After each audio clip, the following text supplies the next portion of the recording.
ഇതിൻ്റെ first cooking video ആണ്. ഇന്ന് നമ്മൾ ചെയ്യാൻ പോകുന്നത്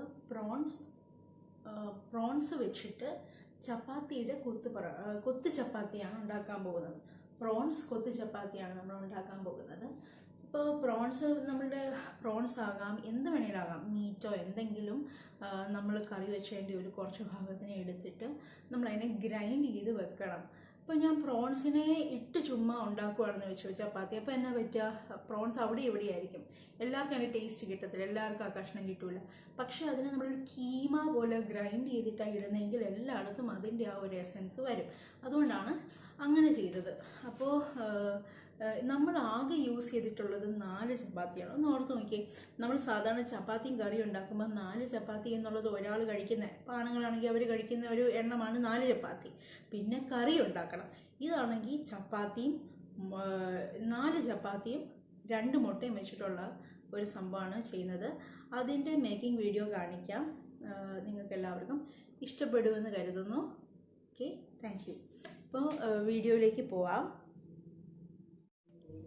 കൊത്ത് ചപ്പാത്തിയുടെ ഇൻഗ്രീഡിയൻസ് ആണ് ഈ കാണുന്നത്. നമുക്ക് ഓരോ ഇൻഗ്രീഡിയൻസിനെ നോക്കാം. ഇത് മുറിച്ച് വെച്ചിരിക്കുന്ന ചപ്പാത്തി, ഞാൻ 4 ചപ്പാത്തിനെ മുറിച്ച് വെച്ചിരിക്കുന്നതാണ്. ഇത് പ്രോൺസിൻ്റെ കറിയിൽ നിന്ന് ഒരു കുറച്ച് ഭാഗം എടുത്ത് വെച്ചതാണ്. ഇത് ചോപ്പ് ചെയ്തിട്ടുള്ള അനിയൻ, ചോപ്പ് ചെയ്തിട്ടുള്ള ടൊമാറ്റോ, ഇത് 2 എഗ്ഗിനെ ബീറ്റ് ചെയ്ത് വെച്ചിരിക്കുന്നു. ഇത് മുളക്, 1/4 ടീസ്പൂൺ മഞ്ഞൾപ്പൊടി, 1.5 ടീസ്പൂൺ മുളക് പൊടി, 2 ടീസ്പൂൺ മല്ലിപ്പൊടി, 2 ടീസ്പൂൺ മീറ്റ് മസാല. ഇനി നമുക്ക് ഇതിനെ ഗ്രൈൻഡ് ചെയ്തെടുക്കാം. ഈ പ്രോൺസിൻ്റെ കറിയുടെ കുറച്ചെടുത്ത് തന്നെ ഗ്രൈൻഡ് ചെയ്തെടുക്കാം. ഗ്രൈൻഡ് ചെയ്യുമ്പം ഇങ്ങനെയുള്ളൊരു ലുക്കാണ് വരുന്നത്. ഇങ്ങനെ നല്ല കീമ പോലെ ആക്കണം. സ്റ്റൗ ഓൺ ചെയ്തിട്ട് നമുക്ക് ചട്ടിയിൽ എണ്ണ ഒഴിക്കാം. എണ്ണ തിളയ്ക്കുമ്പോൾ നമുക്ക് മുളകിടാം. മുളക് നല്ല വറുത്ത് നല്ല കുറച്ച് ആയി കഴിയുമ്പോൾ, ഒന്ന് വാടി കഴിയുമ്പോഴത്തേക്കിനും നമുക്ക് സവോള ഇടാം. സവോളേനെ നമുക്ക് ഇട്ട് കഴിഞ്ഞിട്ട് അതിനെ വഴറ്റാം. നന്നായിട്ടൊന്ന് ഇളക്കി കൊടുത്ത് എണ്ണയ്ക്കകത്ത് വഴറ്റാം.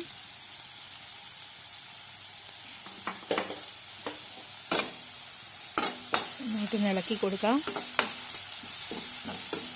ഇതിനകത്ത് സ്വല്പം ഉപ്പിടുവാണെങ്കിൽ നമുക്ക് ഈ സവോള പെട്ടെന്ന് വാടി കിട്ടും. അപ്പോൾ നമുക്ക് കുറച്ച് ഉപ്പിടാം.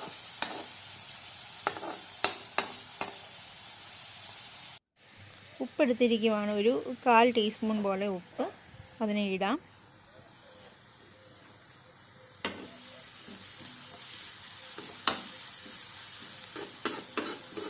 നന്നായിട്ട് ഇളക്കി കൊടുക്കാം.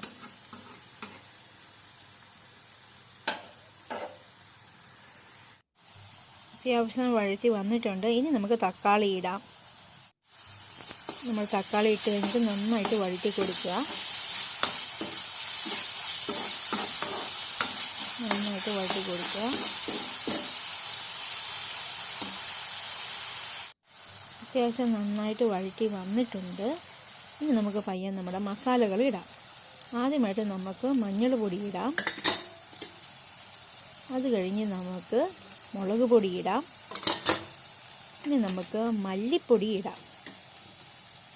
സിമ്മിൽ വെച്ചിട്ട് മസാലകൾ ഇടും കേട്ടോ. മല്ലിപ്പൊടി ഇടാം. ഇനി നമുക്ക് ലാസ്റ്റായിട്ട് മീറ്റ് മസാല ഇടാം. ഇനി ഇതിനെല്ലാം നന്നായിട്ട് യോജിപ്പിച്ച് നന്നായിട്ട് വഴറ്റിയെടുക്കാം. കുറച്ചും കൂടെ എണ്ണ ഒഴിക്കാം. നന്നായിട്ടൊന്ന് വഴറ്റി കിട്ടാൻ വേണ്ടി കുറച്ചും കൂടെ എണ്ണ നമുക്ക് ഒഴിക്കാം.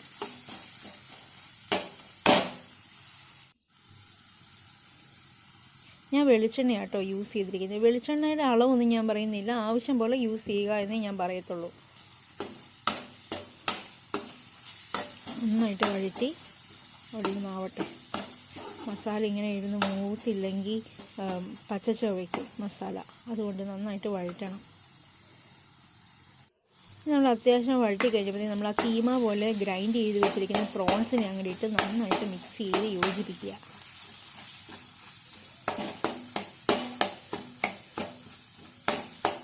നന്നായിട്ട് മിക്സ് ചെയ്ത് യോജിപ്പിക്കുക. എണ്ണ ആവശ്യമെങ്കിൽ കുറച്ചും കൂടെ എണ്ണ ഒഴിച്ചിട്ട് നന്നായിട്ട് മിക്സ് ചെയ്യുക. അവിടെ കിടന്ന് നന്നായിട്ട് വഴറ്റി വരട്ടെ. ഇനി നമുക്ക് മുറിച്ച് വെച്ചിരിക്കുന്ന ചപ്പാത്തി പീസുകളെ ഇടാം. അതിനെ നമുക്കിനി നന്നായിട്ട് ഇളക്കിയെടുത്ത് ഒരു അത്യാവശ്യം പകുതി ഇളക്കിയിട്ടുണ്ട്. ഇപ്പം നന്നായിട്ട് ഇളക്കിയിട്ടുണ്ട്. ഇനി നമുക്ക് മുട്ട ഒഴിക്കാം. മുട്ട ഒഴിച്ച് നന്നായിട്ട് ഇളക്കണം. ഇത് ആദ്യം ഇളക്കുമ്പോൾ ഇങ്ങനെ ഇച്ചിരി അള്ളിഞ്ഞൊക്കെ ഇരിക്കും കേട്ടോ. ഞാനും ആദ്യം ഉണ്ടാക്കിയപ്പോൾ എനിക്ക് ടെൻഷനായി പോയായിരുന്നു. പക്ഷെ ഒന്നും പേടിക്കേണ്ട, ഇത് ഡ്രൈ ആയി കഴിയുമ്പോൾ സൂപ്പറാവും. ഇത് അത്യാവശ്യം ഡ്രൈ ആയിട്ടുണ്ട്. അപ്പോൾ ഇങ്ങനെ ഇരിക്കും. നമ്മൾ മുട്ട ഇങ്ങനെ പച്ചക്കറിയൊക്കെ ഇട്ട് ചിക്കത്തില്ല, അതുപോലെ ഉള്ളൂ. നന്നായിട്ട് അളി പിടിക്കാതെ ഇളക്കിക്കൊണ്ടേ ഇരിക്കണം. നന്നായിട്ട് സിമ്മിലിട്ട് നന്നായിട്ട് ഇളക്കിക്കൊണ്ടേ ഇരിക്കണം. നമുക്ക് കുറച്ച് മല്ലിയില ഇടാം. പച്ചമല്ലിയില ഇട്ടിട്ട് ഒന്ന് ഇളക്കി കൊടുക്കാം.